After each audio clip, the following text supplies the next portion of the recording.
Evening, everybody. Welcome to our MFEN session this evening. We've stuck an extra one in this week because it's a fifth Thursday. These different number weeks of the month are there to catch us out. MFEN's usually second and fourth Thursdays of the month, with monthly webinar on the first Thursday and assessors webinar on the third Thursday for you to attend. But just occasionally a month throws up a fifth Thursday, and it has this month. So we've done something a little bit different, and we've got Judith and Kaylee come to talk to you about how to do a clinical portfolio.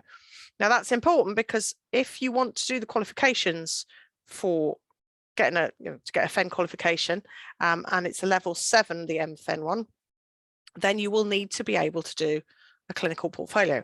And those of you who are thinking, not sure about that, but I know some of my junior colleagues are planning to do a clinical portfolio for the AFEN level, then you're probably going to be the assessors. So good to know how we're telling them to put together a portfolio. So either way, whether you're going to be an assessor or you're thinking of your own portfolio, really sensible to have this conversation now.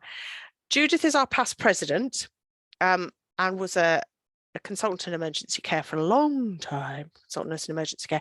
So she knows all sorts and everything about these sort of things. And Kaylee is our qualifications consultant. So Kaylee knows everything and, well, anything and everything completely about educational stuff and writing competencies and producing portfolios that demonstrate the competencies. So we're going to let them take you through all of that. And don't forget that as part of your membership, you get a free CPD Me portfolio. So you've got the online portfolio tool as part of your membership. All you have to do is populate it. All you have to do, she says. Right then, ladies, off you go. Okay, thank you. And thanks for that introduction, Jeanette. And if it'll allow me to share my screen now and to go into this mode. So we're going to look at how to start a portfolio, and it's going to be a session that will hopefully take you by the hand through quite a lot of information, which you might not capture first time round. So you may want to go back and have another look at it at a later date. The first thing we need to tell you about is about the webinar information itself.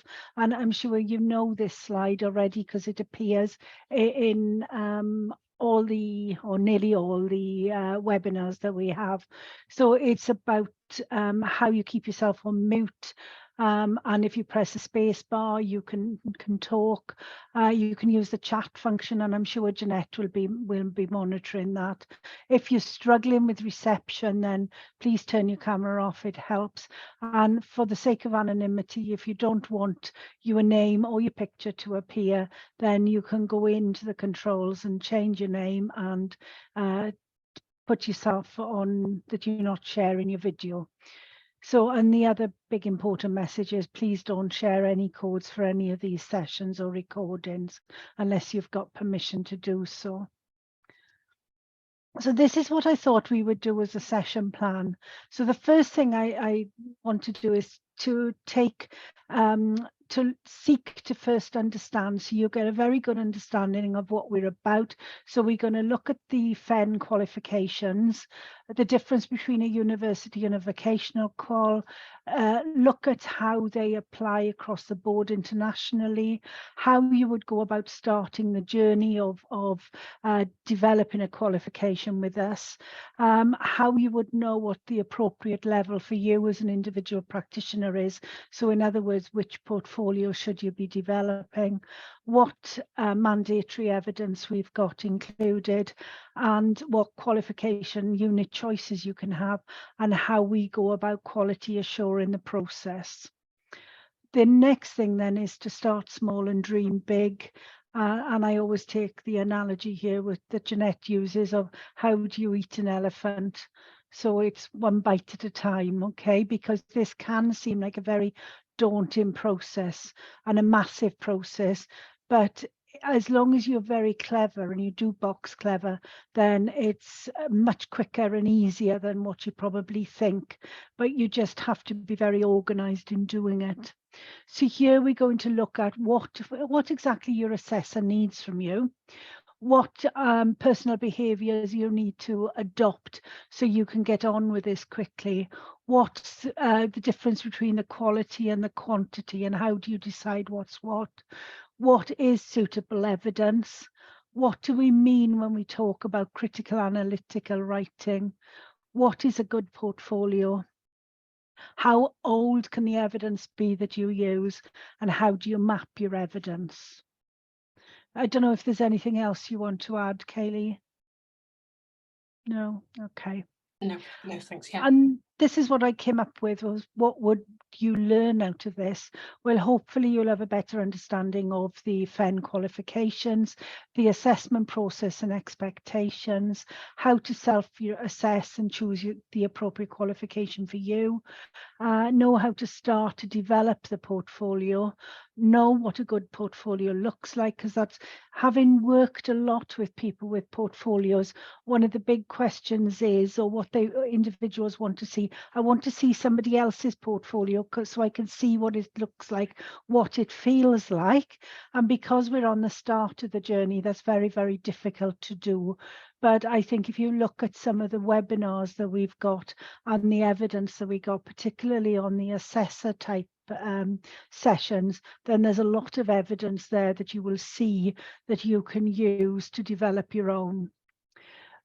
You will either revise or increase your knowledge on critical analytical writing, understand about developing an index and how important that is in the process, so it clearly identifies what you need to do. Because let's be honest, if you go to a textbook and you want to find something on heart failure, then you go to the index at the back of the book. And that's exactly what we need when we are dealing with a shed load of evidence against competencies. We need to see against each assessment criteria what evidence you were saying meets that particular criteria. And so we've developed indexes for you that you can use, that you can easily capture the evidence, but we'll show you what they look like. And also understand how one piece of evidence can meet more than one assessment criteria, and then looking at what an assessor is expecting to find.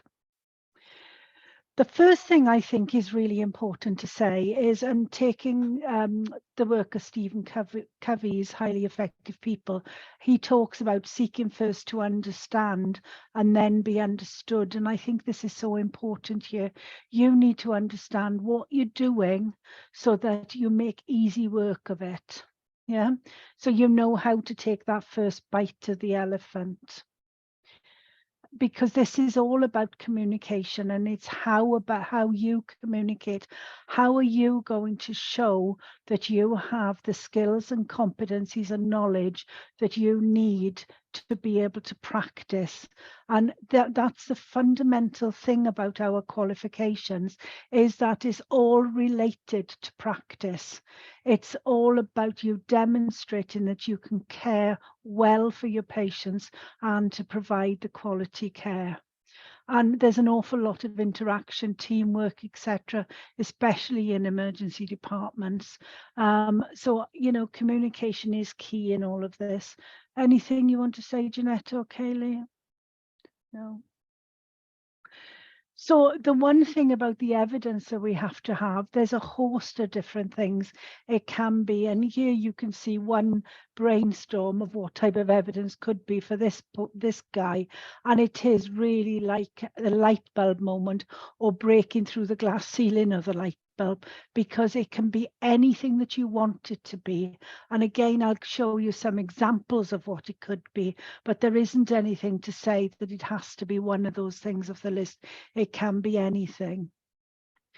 And the other thing we're trying to do, if we look at the picture on the right, is you were trying to communicate very succinctly the evidence that you've got, so that your assessor can understand what you're trying to do and can clearly see and be able to articulate that you have reached that level that you want. So it is about, how do you get those ideas? How do you get that level of understanding between yourself and the assessor? so that your portfolio is valid and reliable. And if you look at some of the things that we ask for about the evidence, as long as you stick to what we know as the VARCS principles, so the evidence that you provide is valid, it's authentic, so it's your own work, it's reliable, it's current, and it's sufficient, then you should be able to breeze through developing and being assessed as having successfully completed the work. Anything, Kaylee or Jeanette? No, I don't think so. I think you've covered it. Okay. So let's have a look at the first thing to look at is the MFEN qualifications themselves. Well, we are going to be offering 3 qualifications. The Agored Cymru Level 6 Diploma in Emergency Nursing is the one that we've got ready at the moment. And we did have the books open for people to be able to register against the qual, but then there were some changes made with our awarding body, so we've had to withdraw it for a short time whilst we do a bit more work, and that will be opening again soon so people can register their interest for the qualification. We then working very hard to complete the Agored Cymru Level 7 Diploma in Emergency Nursing, and hopefully by September time we should have that completed and going through to have a Level 7 qualification, and we anticipate that will come out at about 180 credits, but until we've worked out how many learning hours it is, then we won't know for definite. And then next year we're hoping to be able to provide the Level 8 Diploma in Emergency Nursing. So that's for our expert nurses. And again, what that will look and feel like, we're having to work out, because we have had a change from the original thoughts around that. So if we look at university Judith, could qualifications, I just say for clarity, on this, folks, the Level 6 diploma is what we're teaching in the clinical program, and the Level 7 diploma is what we're teaching in the leadership program. That's the Thursdays one. Yeah. And the Level 8 program the teaching for that hasn't yet started. So just so that we're completely clear on where the teaching is up to with all those things. Okay, sorry, Jeanette. Okay. If we have a look, most nurses, I think, have now come through a university route. And I think that nurses understand what the university qualifications are about. And they use credits in the same way as we will be, where 1 credit equals 10 hours of study. However, universities, when they look at their qualifications, their level of complexity is donated normally, you will understand them as a title. So they may use a diploma, ordinary degree, an honours degree, which is a Level 6, a postgrad diploma, a master's, which is Level 7, or a doctorate, which is Level 8. If you were picking up individual modules, they will refer to them by level as well. So I hold, for example, a Level 7 module in ECG reading. Okay, so it's a very short module. It's not a full master's or a full degree where they have to have so many credits to be able to give that award out. So they use a number of credits to donate the breadth or the hours of learning, and university titles are protected. So we, even though we're going to be providing the commensurate doctorate level, which is Level 8 credits, we are not able, even if we had the same number of credits, we're not able to call it a doctorate, in the same way as we can't call our the clinical program, we can't call it an honours degree. Okay, so we have to use a different title. So the vocational qualification, then, we use exactly the same credits, where 1 credit is equal to 10 hours of study. Here, however, the level of complexity is denoted by the level that we refer to as. So in England and Wales, and in Northern Ireland, we use levels 1 to 8, which is the same as what they use across Europe. However, Scotland and Ireland are different. Scotland use 1 to 12 levels and Ireland 1 to 10.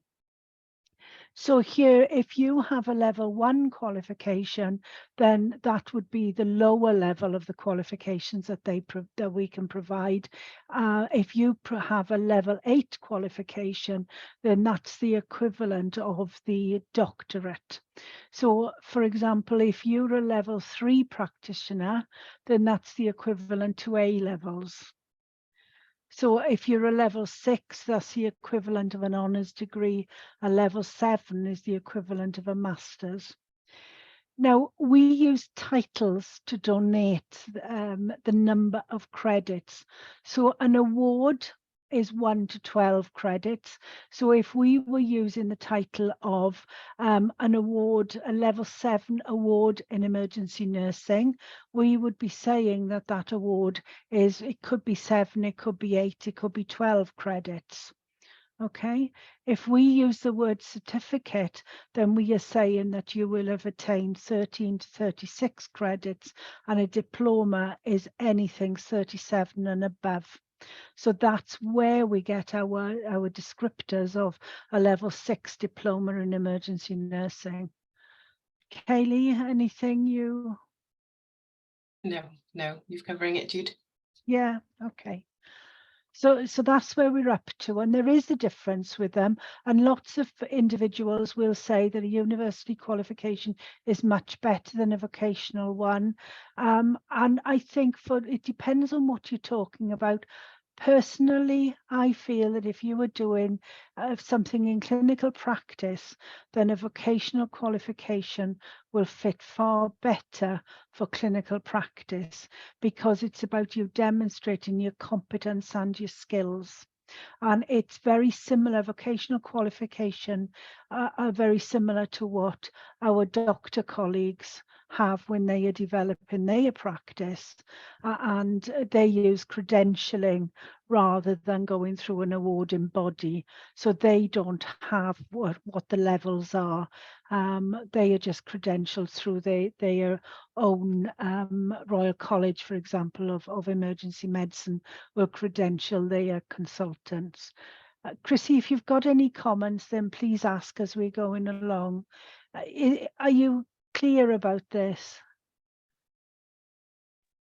Mostly, I'm just a little bit confused where the bit. So my understanding is the level 6 is the equivalent of an honours degree. That's right.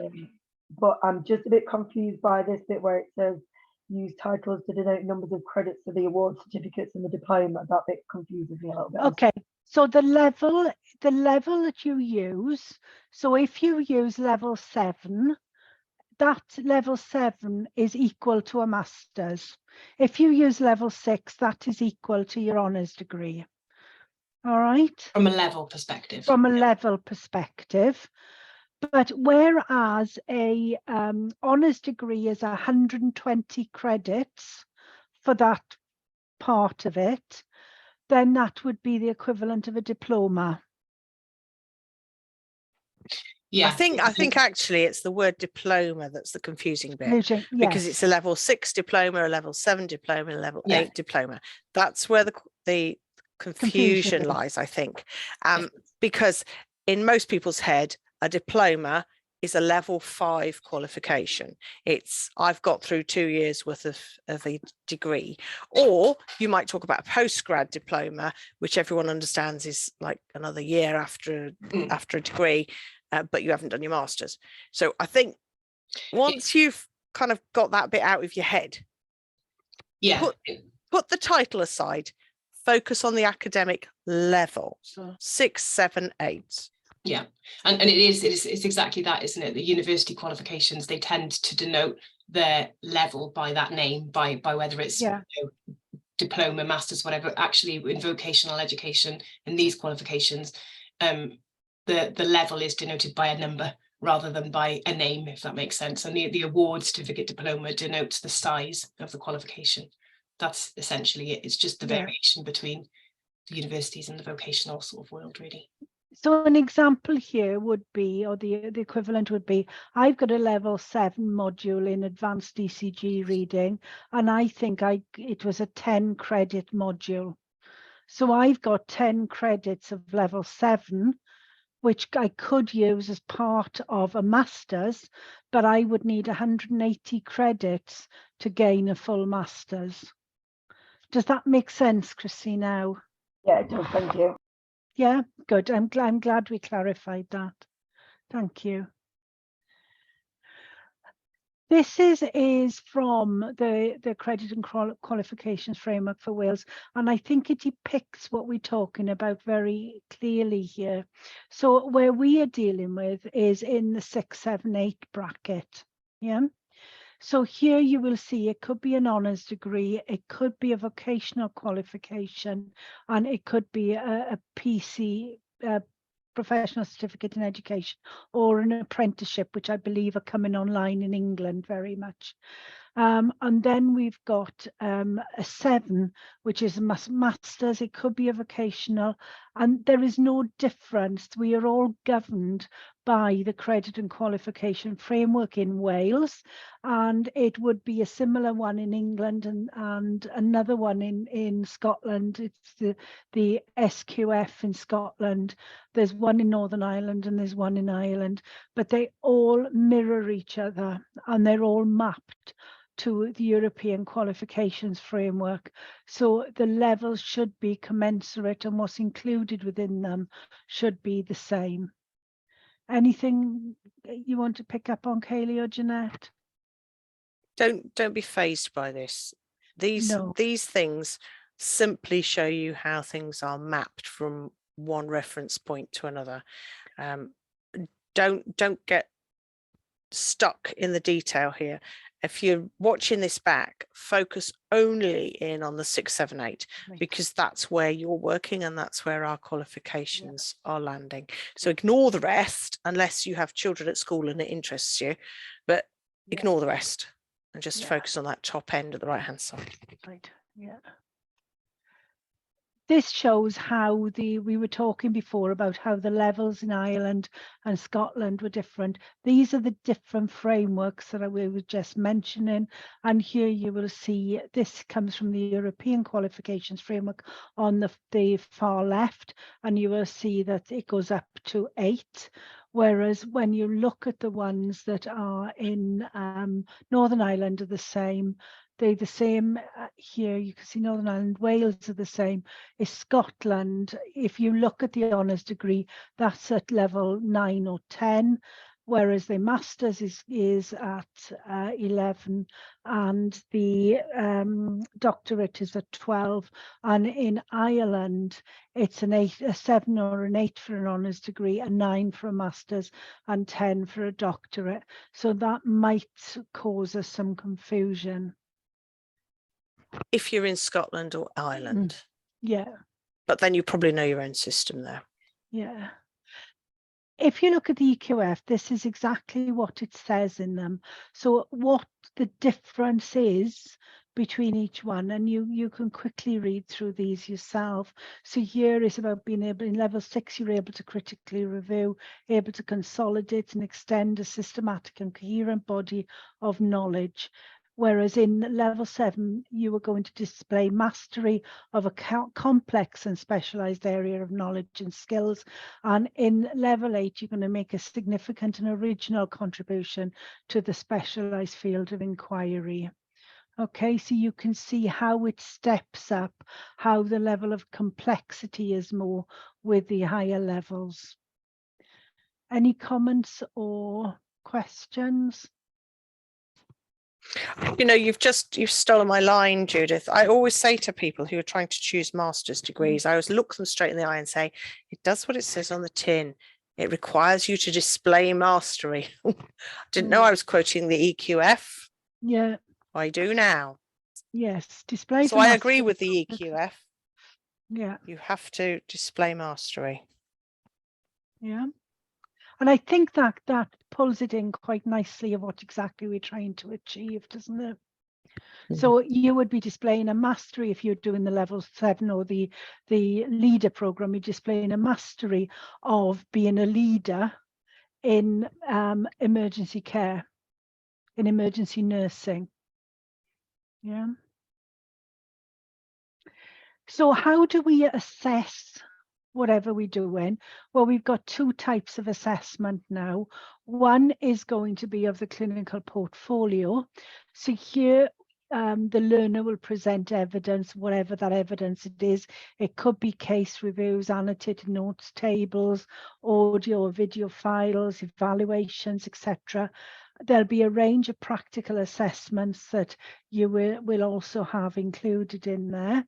And in this part of the assessed clinical portfolio, there are no failures.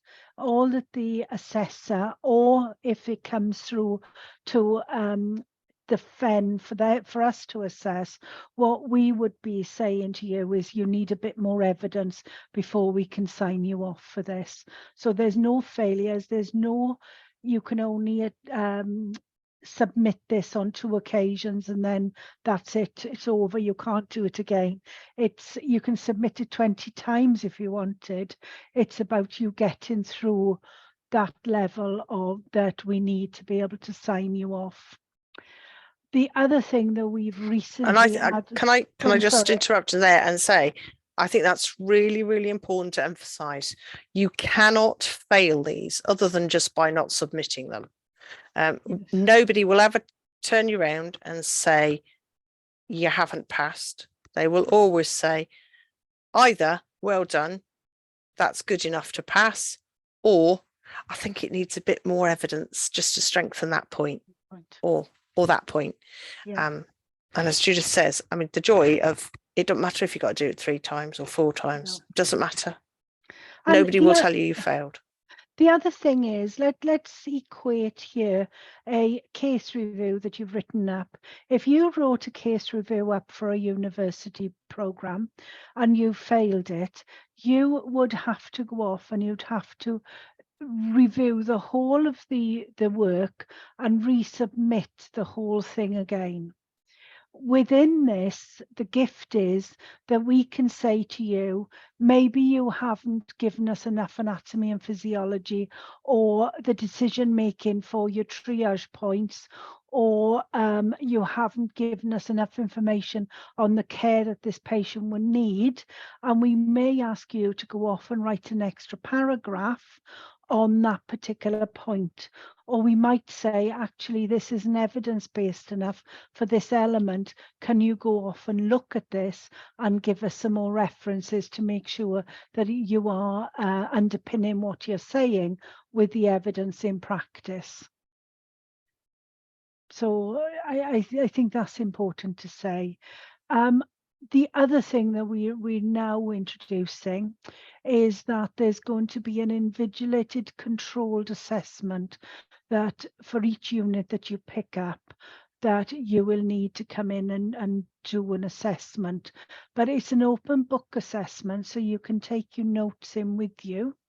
There will be 1 controlled assessment per unit. What we're going to do is give you a problem-based scenario, which will have about 10 questions in it. It will build as it's going. So it might be Joe Bloggs comes in, he's inverted his ankle, he's got an ankle injury, he's non-weight bearing, he's a gentleman who's got underlying diabetes. So you might want a triage presentation. How would you prioritize him? And then the case may open up and ask you to present some anatomy and physiology and pathophysiology, so the mechanism of injury, etc. You'd be expecting what questions would you ask him for you to take your assessment? We'd be saying what interventions would you make. You'd be telling us that maybe you would want some vital signs done on him because he had some underlying condition. We'd be giving you those vital signs in the next part of the scenario and asking you to interpret them. We'd be giving you information and asking you to identify the red flags. We'd be asking you to if this is the presentation, plan the care that this patient will need. We may ask you, or we will ask you, a question on capacity and consent, and something around safeguarding for each of them. So although these scenarios will be different, the content for many of the units will have a similar theme from them, and the similar themes will be the bullet point list here. Judith, is it worth saying you said you'll have to come in for the assessment? Oh, right. It's can we stress that it's a virtual one? So it's you have to turn up on your unique link that's sent to you. There will be an invigilator who will be checking your background and what have you, making sure that you're sticking to time. And you can bring your open book. What you won't be able to do, because Judith explained that the scenario will unfold, so you won't be able to go back. And that's important because you'll get the answers to some of the earlier questions as the scenario unfolds. So it's important to understand you can't go back because and check your answers because you've already been given them. It's like a real clinical scenario. You can't press rewind on a real clinical scenario. Yeah, and these ICAs you have to successfully complete one for each of the units before we can give you your certificate that you have you've got the qualification or you've passed the individual units. Because the nice thing with this is for each unit you pick up, you will get a certificate to say that you've passed it. So anything else, Kaylee or Jeanette, you want to add? No? Okay. Not on that. Are you going to expand on the stuff that was on the left-hand side of that slide, Judith? Yes. Yeah, we're going to go through Is that going to come on a later slide? Yes. Yeah. Some of it won't, but some of it is, yes. But we will pick up on a lot of these, yeah.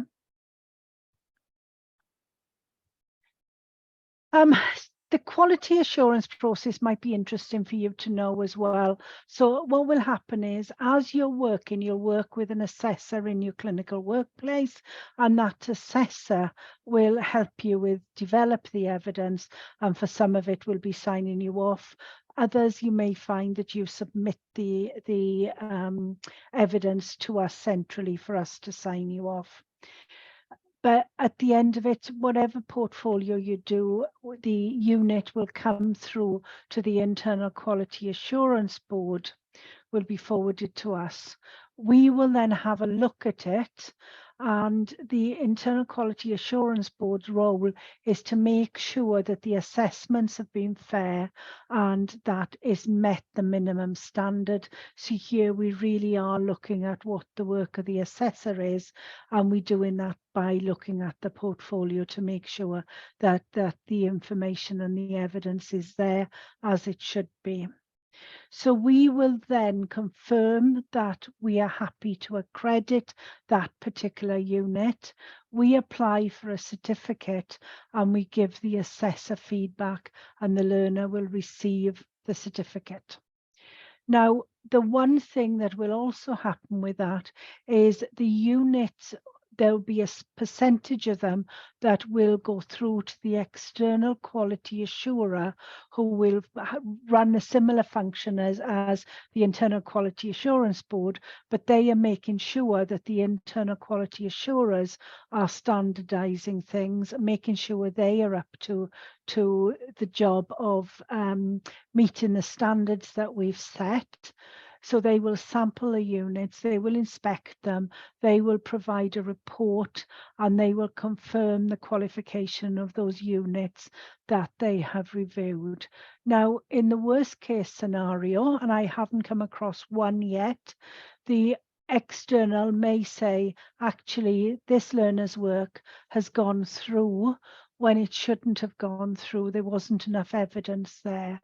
So what may happen is that we may have to go back to the learner at that point and ask them to provide a bit more evidence so that we can get them through the qualification. But that isn't a reflection on the learner. That is a reflection on the internal quality assurer for leaving that work through. So it might be that we may need to ask at either of those stages for some more evidence. Kaylee, anything you want to add?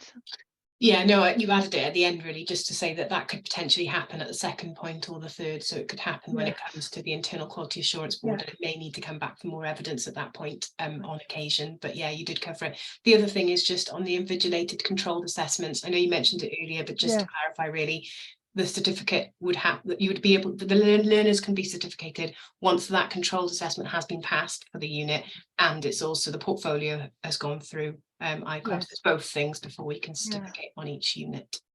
And in my experience, after looking at probably about 100 or more different units, I think I only ever asked for extra evidence in 2 units. And that was a minimal amount of asking them to go back and give us a bit more information because we felt it wasn't strong enough.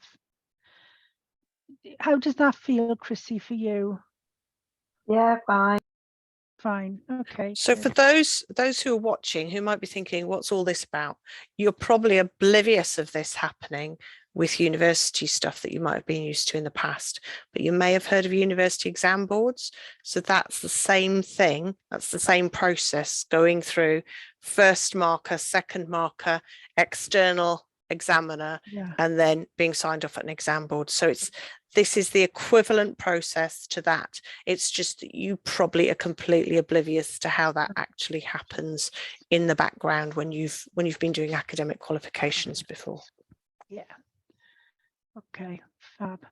So the next bit, this looks like a busy slide, but don't worry, I'm going to take you through each stage of this, but it's just to give you an overview. So this is giving you a bit more about the information. So the first thing that I would advise all learners to do is take charge of your own learning. And I've pulled this from Cottrell, which is a book about that's aimed at learners. So plan how to use your time to gain the units and the qualification is paramount.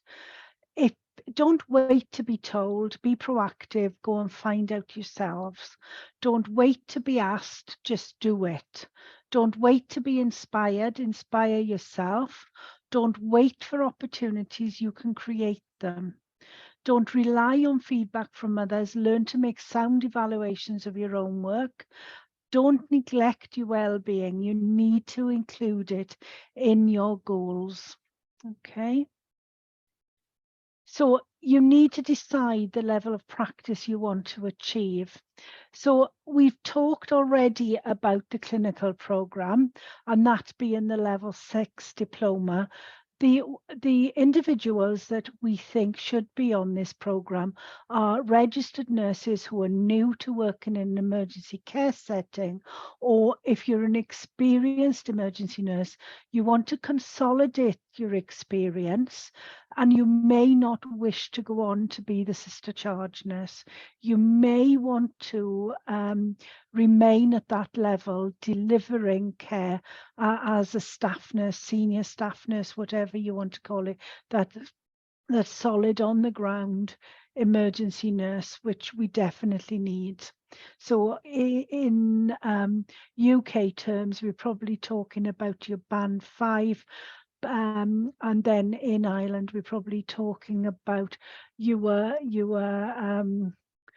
staff nurses as well. Yeah.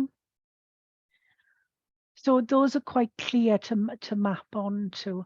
Now, this program, even though it's written for this level of practitioner, I have to say that the evaluations that have come through have shown that for the clinical part of it, it also meets the needs of the leader program for the clinical information you need to develop into that sister charge nurse role. So when we look at the next level up, which is our level 7 diploma, here we think that it's experienced emergency nurses working as a sister charge nurse, a CNM 1 or 2 in Ireland, or if you're aspiring to lead the team, manage a section or a full department or unit in an emergency care setting, then this would be ideal for you. Now, you may find that from the experienced staff nurse role, you may want to go into an autonomous practitioner. At the moment, and I don't see us doing it in the future, the autonomous practitioner program is outside of the Faculty of Emergency Nursing, and you would pick that up independently. Now, whether you would wish to do your leader program and then go on and do your autonomous practitioner program, because from my experience, there are a number of EMPs stroke AMPs stroke ACPs out there who haven't gone through their sister charge nurse program and are then finding that there are some of the skills that they've missed out when they get into that autonomous role, and they're expected to do some of the management or the development of service when they get more senior. So whether you go straight from being a staff nurse at the level 6 level into being an autonomous practitioner, or whether you come from the leader into it, there is an offering there that you can do it.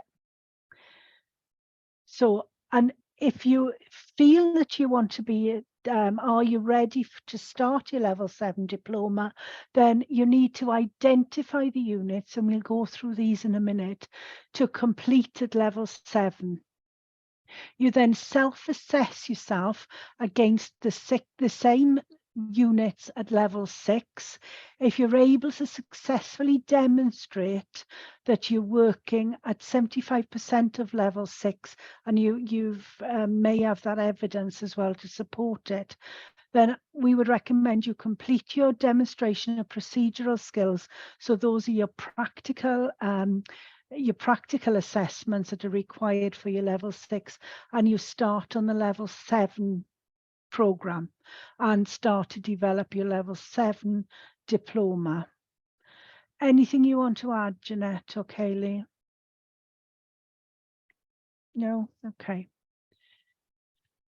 Then we come to our expert. So that's what we call in our fellow program. So it's our level 8. So here we're expecting that our autonomous practitioners may come back in under FEN, and they would want to develop some of the competencies and skills at that level, or our units at that level. Or we may find, because this isn't only about the expert program, isn't only for our autonomous practitioners, as some people may think, it's actually for our experienced staff in emergency care. So the sister charge nurses, the CNM 1, 2 and 3 in Ireland, the specialist nurses, the educators, the practice developers, the consultant nurses. It could be all of those may want to develop this or get a qualification as the fellow. And here again, if you want to know if you're ready to start on the diploma, you'd self-assess yourself against the level 7 diploma units. If you're able to successfully complete at 75% at level 7, you then complete your practical elements that are required for level 6 and level 7 units, and you'd start your level 8 qualification. Any comments, Jeanette or Kaylee? I have a feeling that people watching are going to go, what's ADOPS? And Judith said it a couple of times. It's a demonstration of practical skill. So it might be, you might in your area call it a clinical skill. So it's a clinical skill assessment. And you might also be thinking, where do I get those? And you get those from our website. They're not all up there at the moment, but don't worry, they will be, and they will be added to over time. So you should find there's plenty of practical skills with a standardized assessment that you can just use on our website. You don't need to worry about the equivalent in your own workplace. And in fact, for our qualifications, you're going to have to use the ones that are on our website, because they have been agreed not only by ourselves, but also with the awarding body. Kaylee, was there anything you wanted to say? No, I was nodding. I was nodding along. Okay. No. Yeah, okay. Yeah, it's I very think- important that the awarding body have to see and agree everything. Yeah. That's your quality assurance Yeah. that this qualification has been properly thought through and properly standardized, and it all fits together. So the next thing you have to choose is whether you want to do a full qualification or you want to do a single unit. So if you choose the qualification, then you have to choose an age-related unit. You have to do, and again, there's another slide coming, which will tell you what your compulsory ones are, and you choose one other.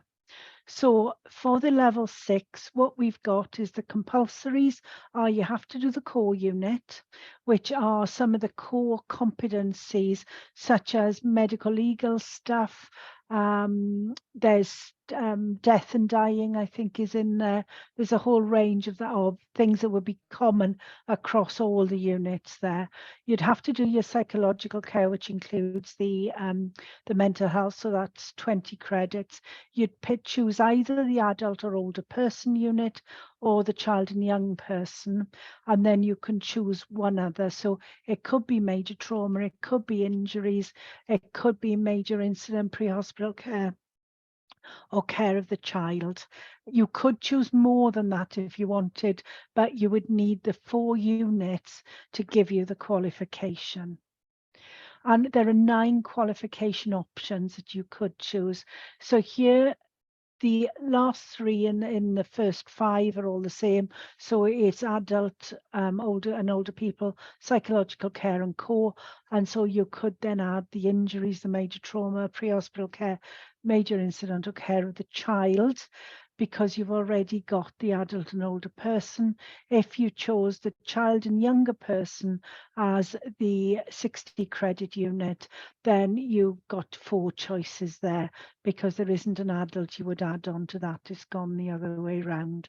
So there are 9 qualification options you would have. So you would then want to be looking at those together.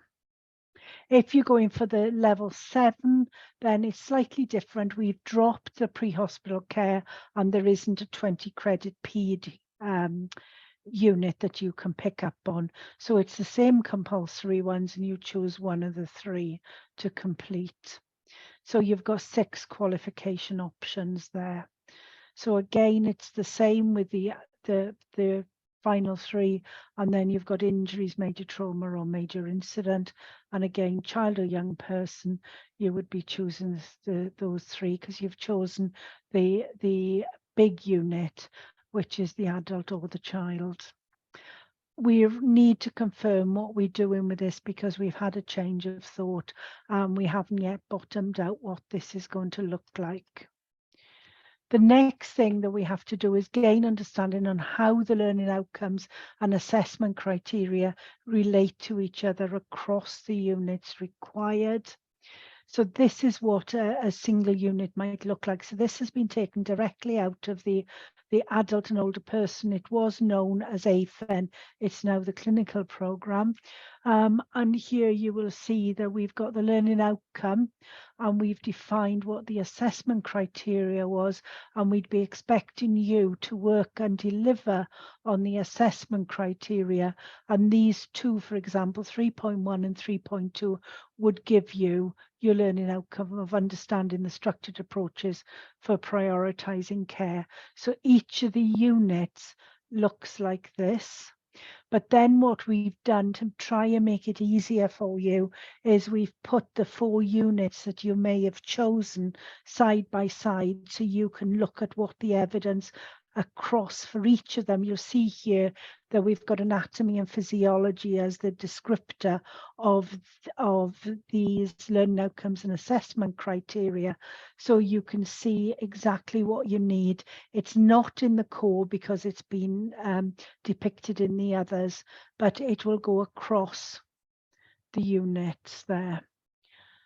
And again, I've pulled this up a bit, made it magnified so that you can see that what you're looking for is evidence to meet the assessment criteria, and you box clever if you find a piece of evidence that fits all 3 at the same time. because it makes it that much easier for you. And that is far easier to do. And I'll be coming on later on to show you what that might look like. The next thing is then you need to review the mandatory evidence required for the individual units. Now, the clinical ones, apart from core, tend to have things like case reviews, mini clinical examinations, demonstration of procedural skill, as Jeanette spoke about. MSF is multi-source feedback, so there's a range of things. So here is what the same 4 units would look like with some of the mandatory evidence that you would need. So we've prescribed some assessment methods. So if you look at the core here, we've said you're going to need multi-source feedback, and we've defined where you need to have them from. We've asked here in the psychological that you've got to have a minimum of 2 focused analytical case reviews, and we've defined what we feel they should be in. We've then asked you for 6 focused analytical reviews for the adult and older people, and then again it's another 2 for the injuries, if you were choosing the injuries. And again, we've said that in regard to mini clinical examination assessments, then we've defined what you needed in the psychological care, what you would need. Then we said 10 for the adult and older people, and we've said, for example, that we would like you to have one for the different decades, so we make sure you cover the age ranges. That we'll give you some guidance on where you should develop in them. But remember, one, you don't need one for each of these. It could be one will hit 3 of these different elements, and you need 5 for the injuries one. Okay, and that's just in a bit magnified, so you can see it in a bit more detail. All right, and all of these are available for you on the members area of the website. Okay, so this is what you'd be picking up and you'd be working off. The mandatory evidence, that's showing the mini CACs that you needed, and then the demonstration of procedural skill, again, we've defined. So here I think I chose the child and young person, so you can see here you'd be expected to demonstrate how you would do a neurological assessment using the GCS for an infant under 2, for 1 2 to 5, for a 5 to 11 and a 12-year-old, how you would do an ECG recording. And it's a lot of it is the same as what's in the adult. And here we've got things like you'd be showing your splinting and casting for the injuries one. Any comments, Jeanette or Kaylee? My heart's sinking at the number of DOPS forms I need to make sure we have available for everyone. I know. I thought we were doing quite well. We're not. Never mind. I think smile and wave. Smile and wave. I think the only thing really just to say is that it's the planning, isn't it? It looks like quite a scary thing when you look at it like that, but when you sit down and really plan what you're going to do, that's going to help you, isn't it? That's your friend, is making sure that you sat down, thought about what you need to do, how you can cross match things so that you're not doing over and over. And I think in relation. Yeah, and I think, Jeanette, in relation to an awful lot of DOPS, we probably will have one for applying back slabs, and then it will be up to the assessor and the learner to be using that for whether it's a below elbow or above elbow or a knee. So it probably won't be quite as many specific DOPS for each of those. But nevertheless, there's your list of DOPS. You could get on, crack on and do those, because that's quite an easy first step in putting a portfolio together, because it makes you feel like you're getting somewhere. Yeah, and also there's nothing wrong with being reassessed anyway. And then the other thing you need to do is consider if the evidence to meet one assessment criteria of one unit could be developed to provide evidence for other units. So, for example, if you had a case on a trauma patient for a trauma unit, it could be written to meet some of the evidence for the core, the age-related and the psychological unit. And we've got an example coming up later. So the other thing is, as you're doing all of this, I suggest you get a nice little book. I love my my books, and you start to keep a record of what you've Spot identified. stationary fans. Yes. Yeah. I love a nice little book. Anyway, so you keep a record of what you've identified. Any thoughts about what evidence you need, and keep going through it regularly to make sure you don't miss it. Link your thoughts up. You can even theme them or color code them.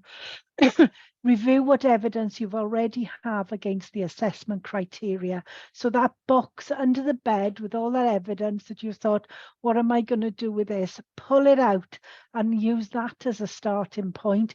And again, we will look at old evidence later and start to think, well, what will this already give me within the call that I'm going to go for?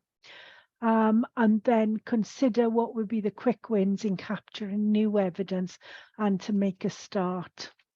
And we're at our fluid break.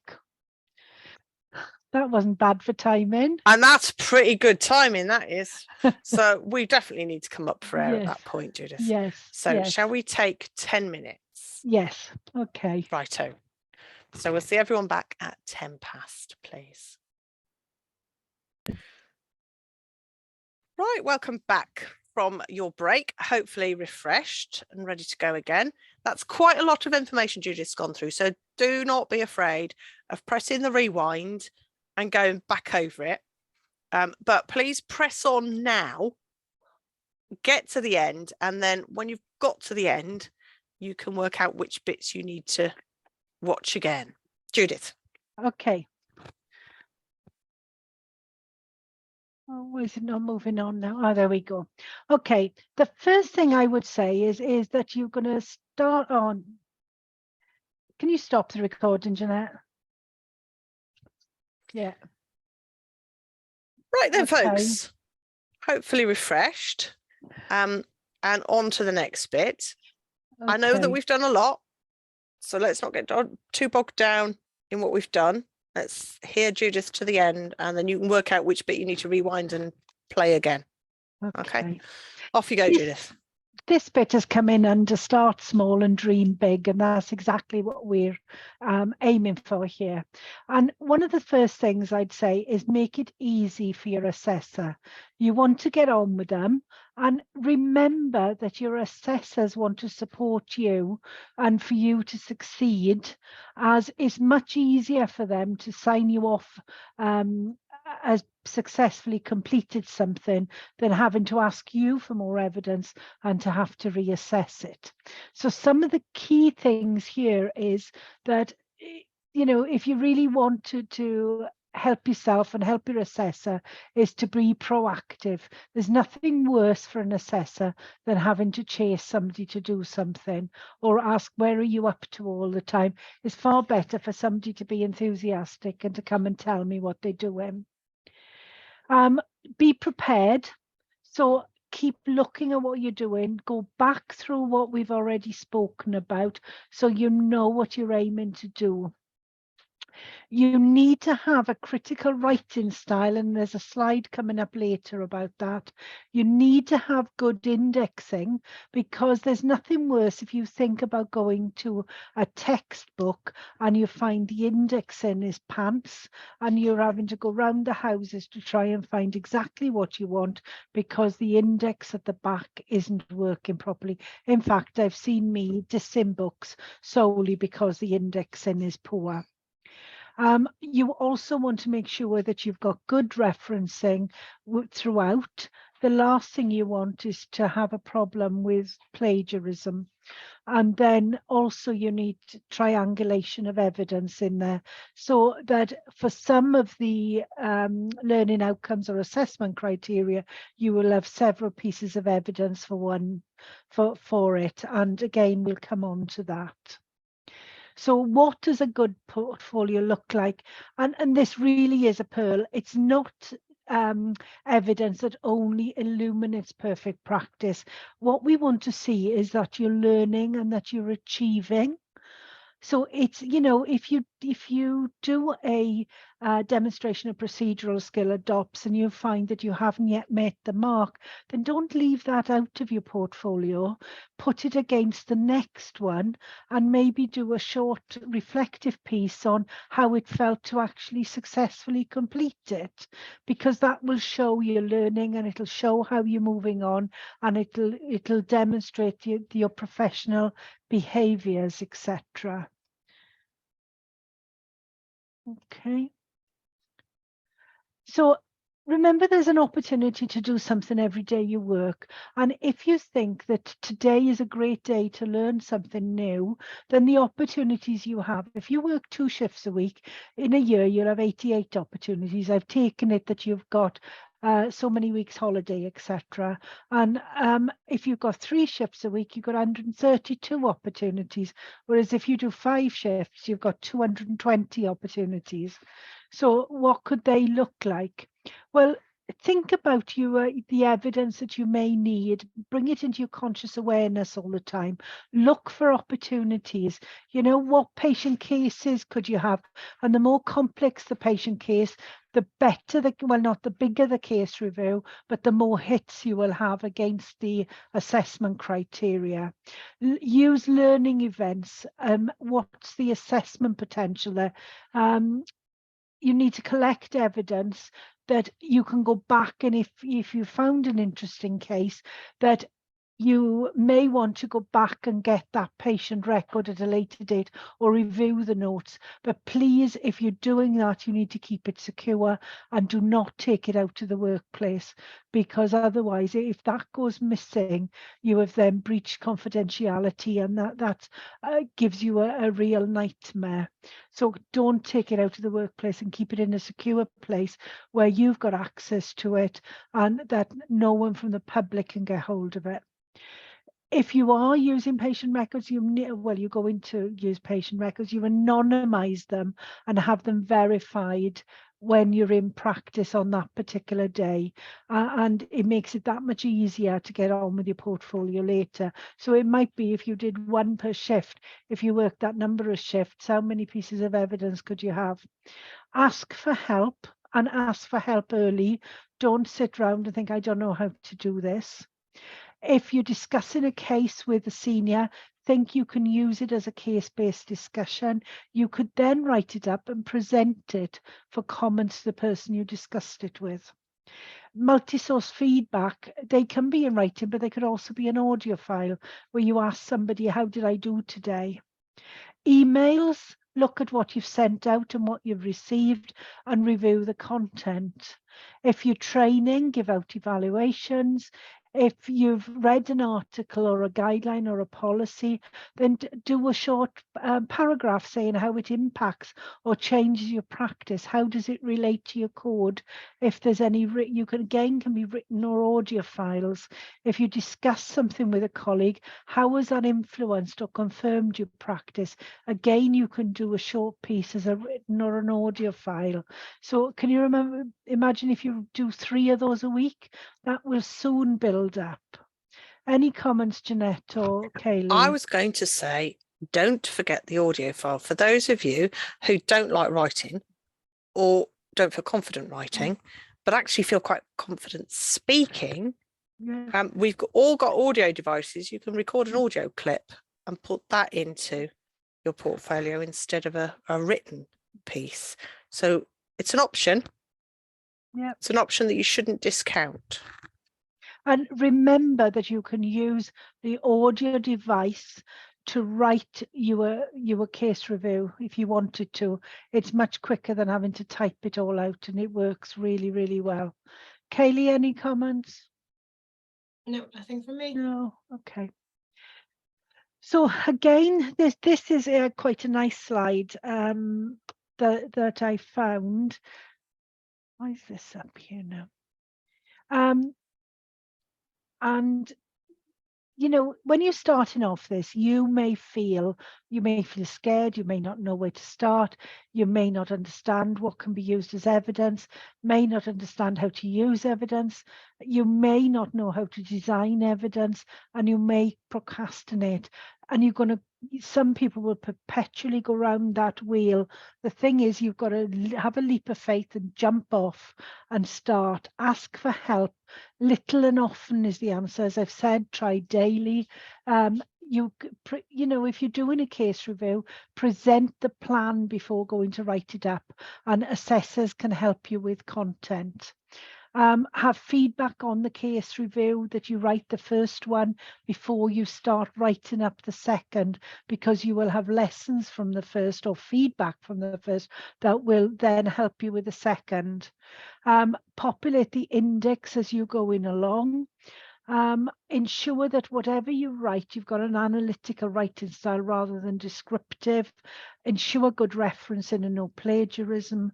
And you may wish to triangulate the evidence. You could have assessed a patient in practice in a demonstration of procedural skill.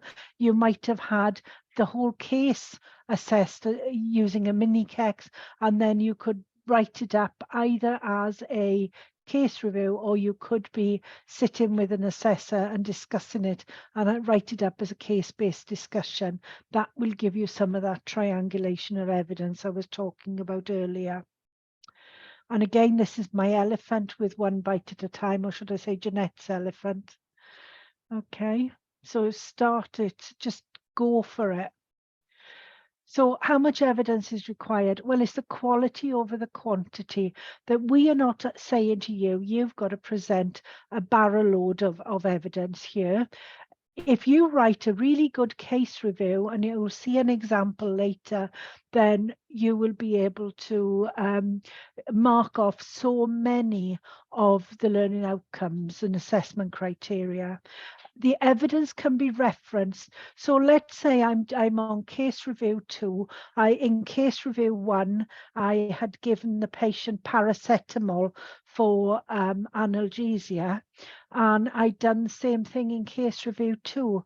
Well, in case review 1, I had actually written about the side effects, how the paracetamol is contraindicated for some things, how you can't give it more than if it's an adult, more than whatever the grams per day are as a maximum, and why.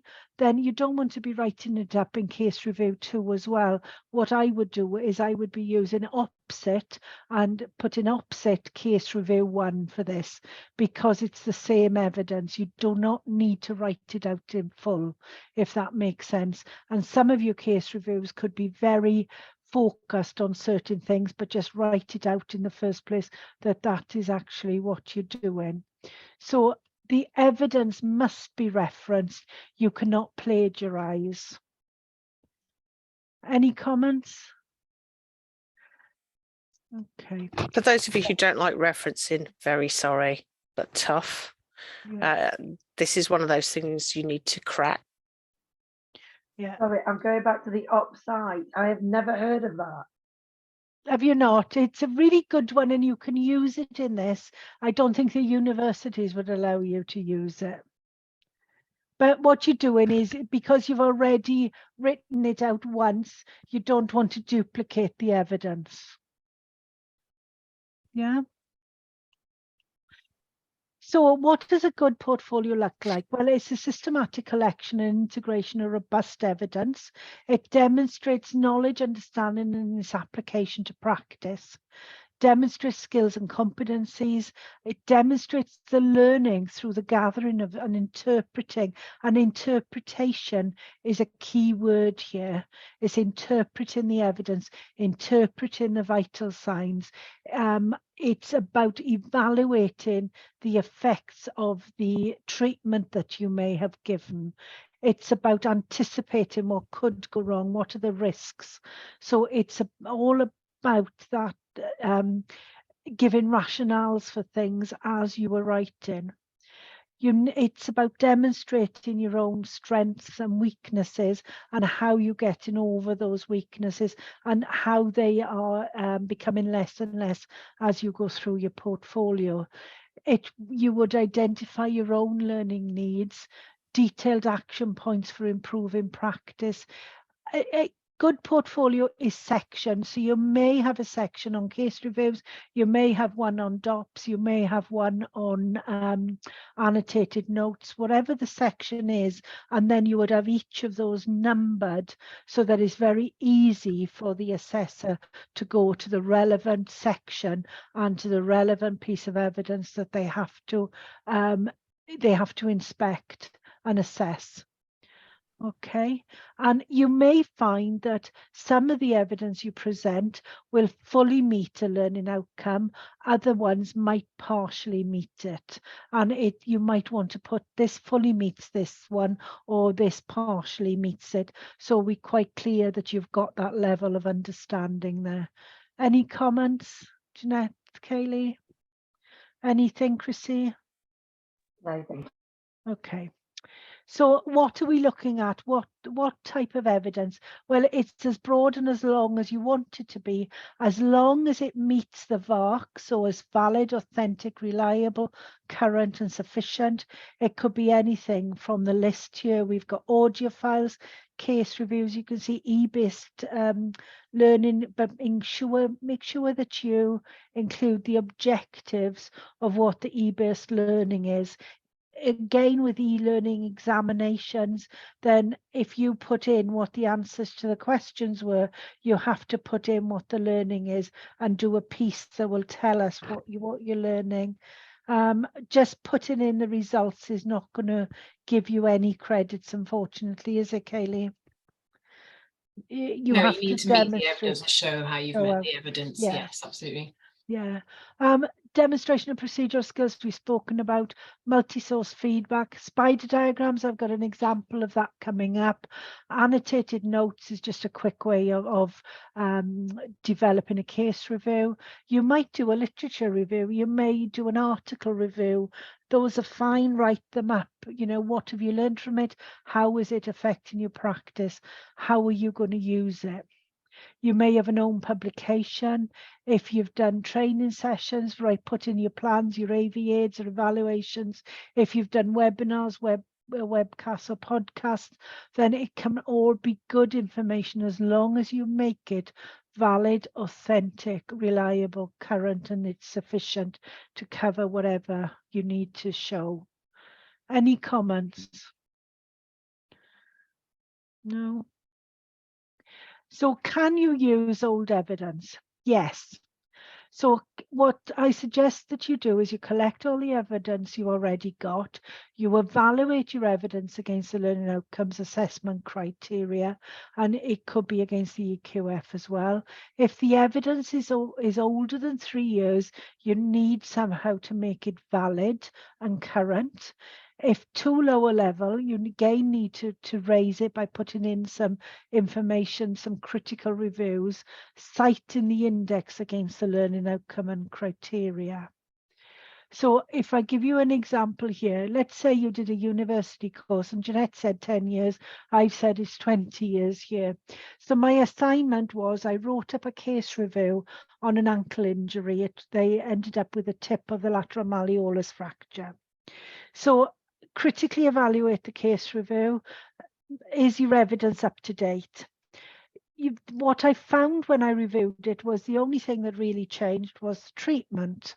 So I write a paragraph up the critical review with up-to-date references to say that these parts of my review from yesteryear are still good today. So there's no difference in how you assess. There's no difference in the investigations. There's no difference in how you manage the patient. The only thing that's different is instead of you using a cast, which you did 20 years ago, the patient is now managed and is better not having anything because they heal much more quickly than if they put in a cast.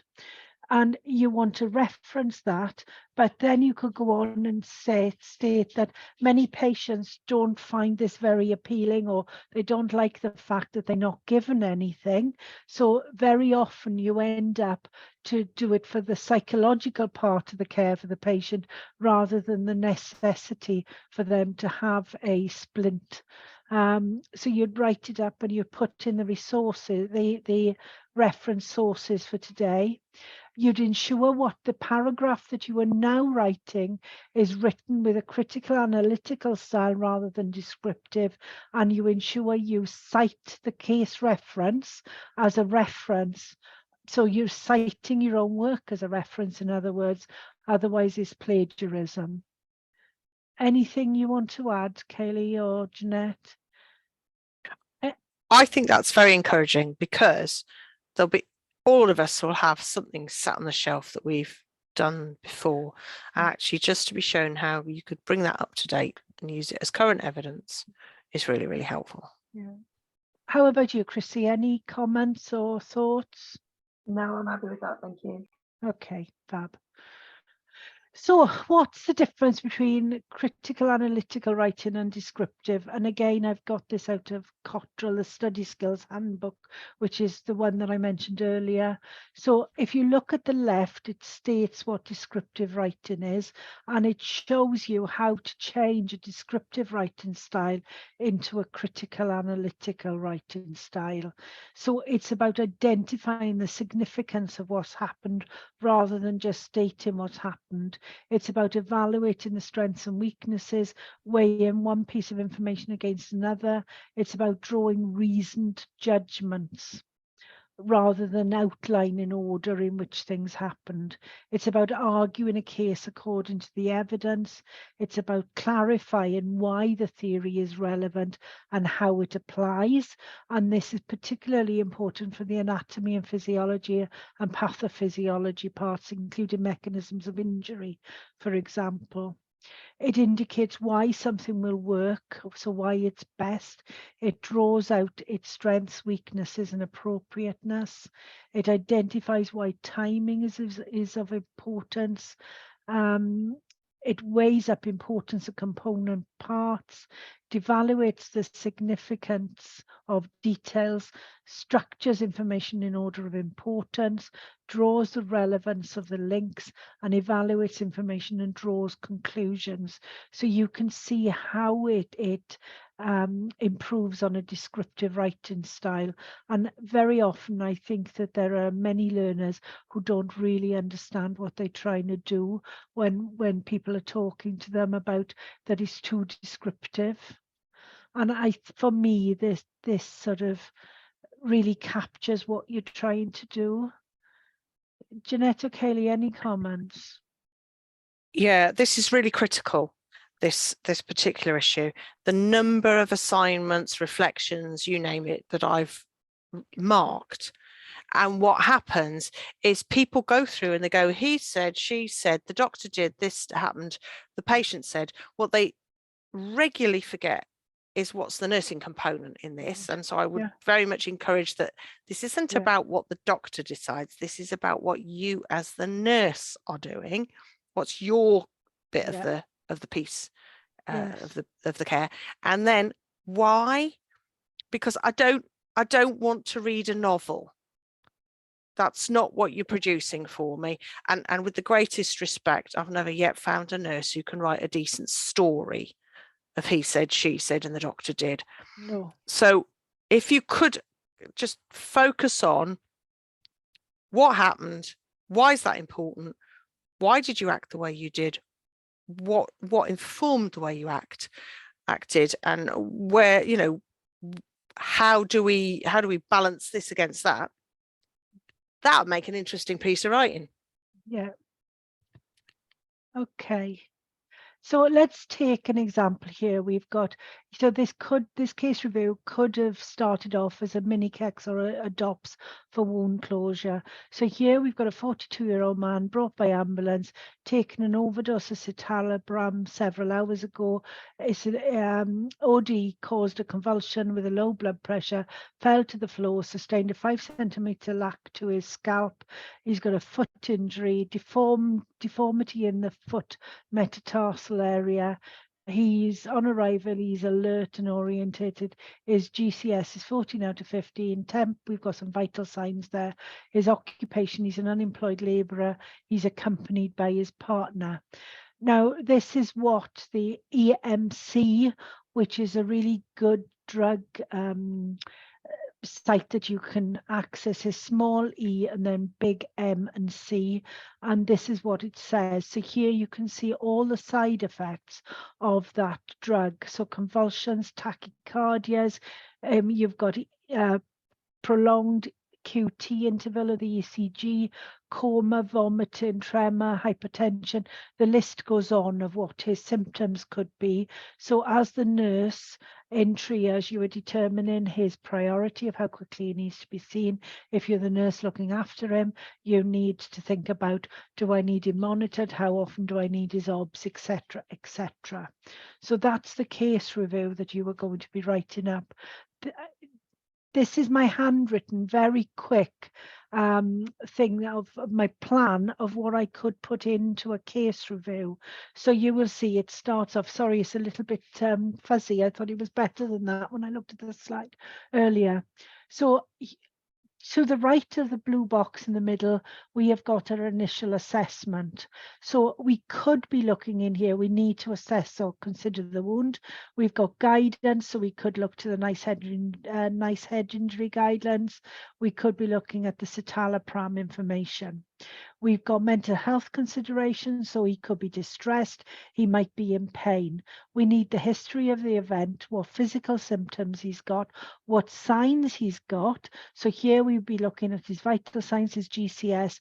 We need to record an early ECG, and it was obvious deformity. Sorry, I've got ankle and it should be foot in there. So then we look at what our nursing assessment after the initial one is, and then you would be capturing anything that wasn't included in the initial assessment, and you'd be including a suicidal risk, and you'd also be considering a further wound assessment on the patient. You then go to the plan of care, and there's 4 or 5 different aspects here. We would be looking at his psychological care, the effects of the drug on the body. So you've got your anatomy and physiology being pulled in there. You've got the ankle injury, or the foot injury it should be, and we've got the wound as well. So there's an awful lot of stuff that you'd be pulling out of there. And if you only look at the psychological care part, we would be looking at safeguarding, his risk of absconding, risk of further harm, capacity and consent, the Mental Health Act, his one-to-one nursing that he may need. There may be side effects of the drugs that could be affecting his mental health risk. And if you think about mental health risk, very often you find that patients who take overdoses who've got a mental health history are non-compliant with their meds a month or more before they've taken the drug. So this is my starter for 10 in writing up my case review. So there's very many different aspects that I can pick up here. So, and again, I go back to the A&P, the pathophysiology, and I need to rationalize of what's actually happening, why the changes are happening, and how that influences my care, and how do I evaluate what's happening. And some of the other external things you may be talking about is about the assessments and maybe the tools you use, how you will use the systematic approach, the communication and building rapport on patient and family, how you maintained your professionalism, the evidence base and references, how you made decisions and identified options, and how you chose which option you were going to take. You'd be doing a critical evaluation of the care that you delivered and your own practice of delivering that care, and whatever actions for the future you're going to pick up. So there's an awful lot of stuff there that you're going to be starting and writing about, and each one of those you can probably do another spider diagram for each of those to pick up the pertinent points. So this case review could be absolutely massive. And I've just taken one, this is the 4 different assessment criteria, learning outcomes for the units that that individual has chosen. So even just from the anatomy and physiology, you could pick up on the mental health symptoms they may have, why the breathing difficulties happened, why there was a problem with the cardiac, so you related it back to your anatomy and physiology. You're talking about long QT syndrome, etc. You're talking about why there was a reduced level of consciousness there. When it comes to the injury, you can talk about the mechanism of injury that's there, or anatomical structures, etc.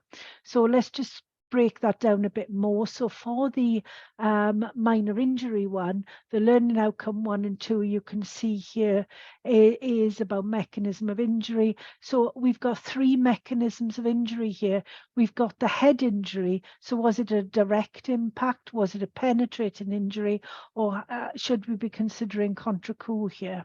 For the wound, was it a sharp or blunt wound that was caused? For the ankle injury, actually, there should be foot, what was it? And then the anatomical structures that could be affected.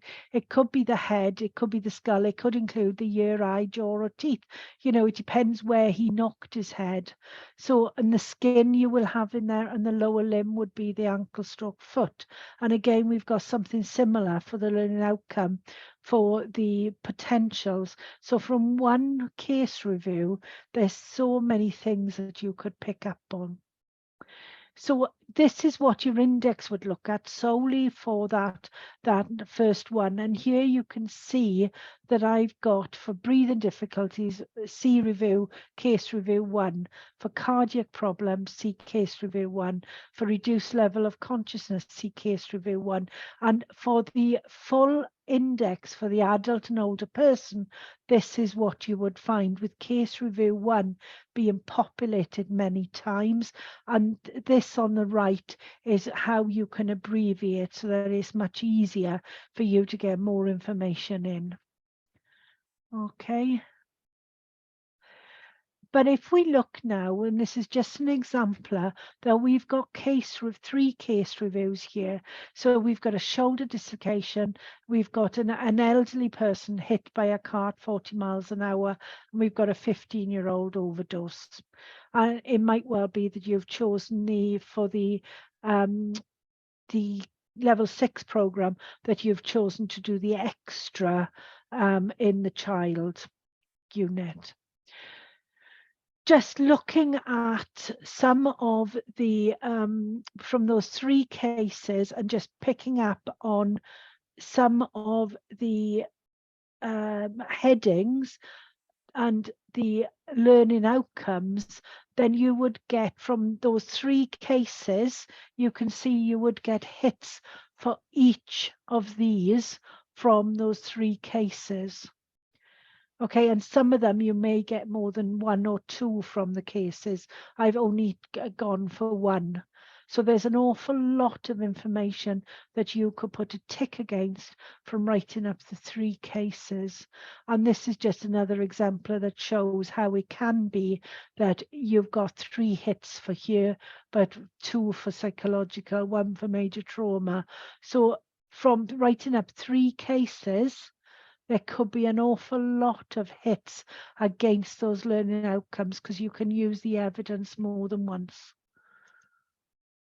And this is an example of what the index might look like.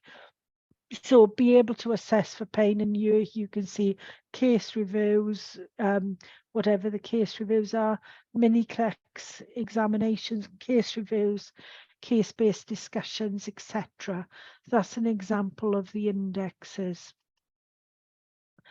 So, and that brings me to the end of the presentation. So I don't know if there are any questions. Chrissy, have you got any? Not at the minute, thank you. And that's the code for today. See, you've just completely overwhelmed us all now. Brains full. So folks, go back over that, play the recording again, and just do little bits at a time, because as a straight 2 hour through, that can be a bit too much to do. So go back over that and just pick the bits that you need to re-watch a little bit at a time. And it may well be that this is a webinar you need to re-watch a couple of times or more, just to go, hang on, how to do this. Yes, Judy. Sorry, you just put the QR code back up, please. Sorry, I Sorry. missed what you QR said. code, please, Oh. Judith. QR code, okay. Hold on a minute. Sorry. That's all right, no problem. Can you get it off that?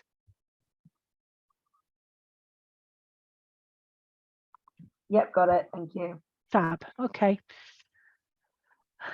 The other thing, I mean, it is a lot of information to take in, as Jeanette said. But what we're planning on doing now is we are going to break these down into smaller sessions. So we will do one on case reviews coming up, won't we, of how you develop a case review. So we break it down into smaller chunks. So I'll see what that looks like and whether that will go into 2 hours or whether it'll be okay with an hour. And if it is, maybe we'll have a 2-parter with a case review and how you do an annotated note on the same one or something. But we'll break these down and give some more bits on how you develop certain evidence and what that looks like, and yeah, develop from there. Any comments, Kaylee or Jeanette, anything else you want to say? I think we've said enough. Said enough for tonight. Can I just point out briefly? Sorry, the QR code doesn't bring up. It brings up the MFEN options, but there isn't one that says how to start a clinical portfolio. Right. Okay. There should be. Okay. We will It's all right. sort that.